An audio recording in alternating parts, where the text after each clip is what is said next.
वाघाची शिकार केली म्हणे 87 साली आणि वाघाचा दात काढला आणि गळ्यात घातला म्हणे. माझ्या हसून राहिले लोक त्या. आणि 4 दिवसाने काय म्हणे, नाही प्लॅस्टिकचा होता म्हणे तो. एकदा काय म्हणे, मी देवेंद्र फडणवीसच्या तोंडात जंतूच कोमीन म्हणे आणि आता लगे पेढे भरून राहिले.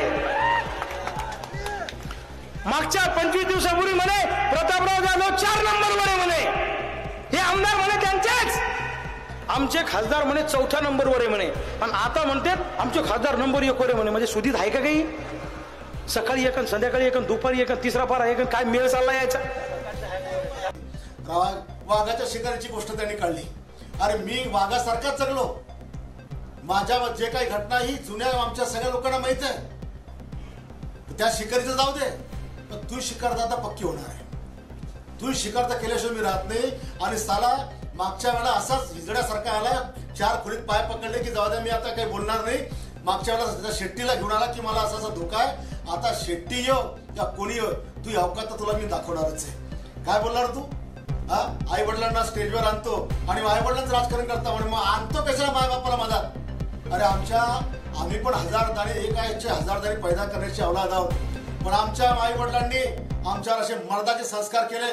आम्हाला लढणं शिकवलं, तुझ्यासारखं हिजड्यासारखं रडणं नाही शिकवलं.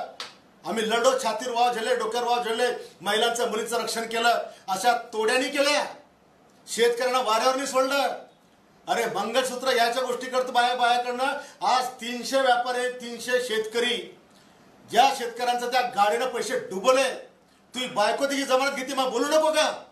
कोर्टाचं वकील पत्र आहे, तुमचं जाहीरनामा आहे, हे सगळं तू करतो. अरे 300 बायकांचं मंगळसूत्र हिसकणार आहे तू. 300 बायकांचं, त्यातल्या 6 शेतकरी आत्महत्या केल्या, त्यांचं कायमचं मंगळसूत्र तो हिसकलं. आणि लाल दिव्याच्या गाडीत फिरतो म्हणे मी शेतकऱ्याचा पोरगा आहे. अरे तू त्या समुद्राच्या किनाऱ्यावर तुला 15 कोटीच्या बंगल्यात तू राहिला, तू शेतकरी आहे? 15 कोटीच्या बंगल्यात मुंबईमध्ये 5 स्टार मध्ये 3-4 वर्ष वास्तव्य केलं, तू शेतकरी आहे? अरे शेतकरी आम्ही हाडाचं काड्या करून रात्रंदिवस शेतात मेहनत, दिवसा आपल्या शेतात, रात्रीला लोकांच्या शेतात कामं केली. आणि त्यावेळेस आम्ही शेतकऱ्यांकरता आंदोलन करत होता. तू त्या मायाच्या सोबत गोधडीत मुतत होता. अवकात नव्हती तुझी.